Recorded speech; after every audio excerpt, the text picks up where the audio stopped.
No, he didn't. They didn't do it again. Hey, wrestling fans, Dirty D with PWOTV. Thanks for joining me. This is my Thursday Night Impact, TNA Thursday Night Impact results and review. And basically, let me jump into it. I want to say I think this Thursday Night Impact was way better than last week's. I think the pacing was better. I think it was a little more interesting, and I think the storylines were a little crisper. There weren't very many matches. I really would like to see more matches come back to TNA. You are supposed to be total non-stop action, so you're not sports entertainment. We'd like to see some wrestling on your show. That being said, the matches of the night. First match was Motor City Machine Guns versus Generation Me versus Beer Money versus the tag team champs, Hernandez and Morgan. This basically ends with Beer Money winning after Morgan tags himself in and gets a little cocky, gets a little up on himself, trying to show up Hernandez, and ends up losing to Beer Money after they basically roll him up from behind. So it was a decent match. I give it 2 stars. I think there's, definitely this was a match set up for the pay-per-view, Beer Money versus Hernandez and Morgan, but also I think it was a good match that is setting up the Morgan-Hernandez split, which I think is going to happen at the pay-per-view. I think these two are not going to be tag team champs anymore, and we're going to see them go head-to-head at Lockdown. That's my personal opinion. Next match. Basically, Bischoff again is trying to get rid of Jeff Jarrett and puts him as the janitor tonight. Then has VENIS gives VENIS a match with him, Falls Count Anywhere, and Val meets him in the bathroom unbeknownst to Jeff Jarrett. This wasn't that great of a match, Val charges in, starts beating off Jarrett, throws him into a couple doors. Gets the pin, 1, 2, 3. I give it a 1.5 stars. It was like, whatever.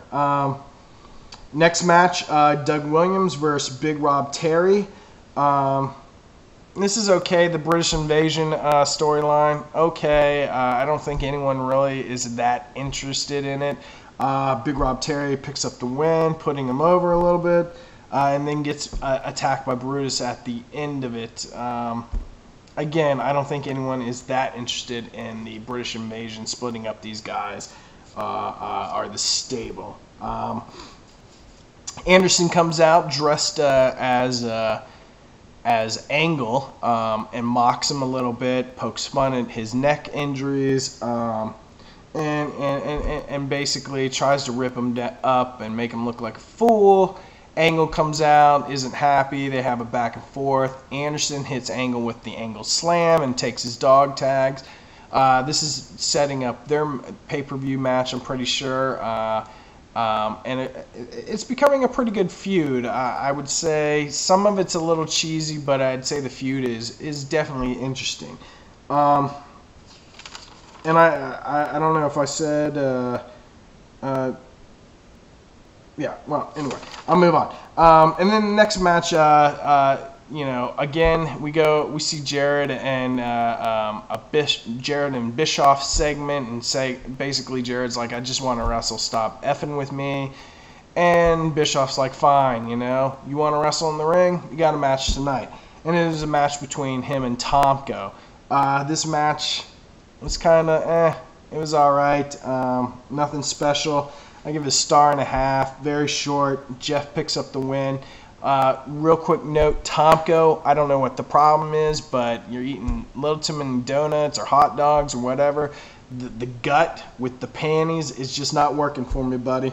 In the main event, we have AJ versus Pope versus Desmond Wolfe and Abyss for the TNA World Heavyweight title. I give this 2 stars. It was an alright match. I think it could have been a little longer. I think the commercial breaks were in weird places, so you didn't really get to see a lot of action in this match, and it was over before you knew it. Flair hits Pope's ankle with a steel chair, and then AJ gets him in the figure 4. Pope doesn't tap out, but the ref does call for the bell. So I'm pretty sure AJ got the win there. At the end of the match, all hell breaks loose. AJ, Flair, and Desmond Wolfe attack Pope a little more, then attack Abyss when he gets involved. Flair gets the barbed wire bat, hits Abyss, and you guessed it, here comes Hogan charging out. He somehow gets the barbed wire bat from Flair. He cleans house, then hits Flair a couple times with the barbed wire bat in the head. Flair's bleeding, Crimson Mask going off. As we're going off the air, basically, Hogan's hyping March 8th, Monday Night Impact that's debuting this week or next week or whatever. So overall, pretty good Impact. Just real quick notes, too many Bischoff segments, I'd have to say, and storylines. Bischoff, it seems like you have Jeff Jarrett, Mick Foley, and a Hulk Hogan storyline, which I'm pretty sure you're going to screw Hogan. But anyway, also the whole night people kept confronting Hogan and saying, hey buddy, you shouldn't wrestle Monday. We don't want you to be crippled. You're here to run TNA. All these excuses of why Hogan shouldn't wrestle Monday. But in the end, Hogan's like, hey, I'm wrestling Monday. So I think we're going to see something happen to Hogan Monday night that could keep him off the air for a couple weeks, in my opinion. Anyway, definitely getting better. I'm excited to see where this is going. I'm not too keen on the Mick Foley storyline going on right now. It's not that interesting or his greatest work. I don't know what's going on with Samoa Joe. I'd like to see where that's going. And also, where's Daniels? You know, I don't know. I don't know what's going on.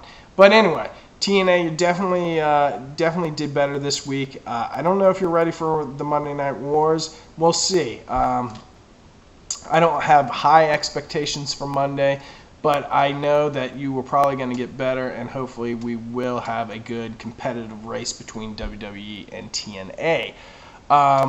Anyway, that's my thoughts on things. Overall, I give it 2 stars. The show was pretty good. So thanks for tuning in. If you haven't subscribed to my channel, go subscribe now. And I'll talk to you later. I'm Dirty D, and this is PWO TV. Peace.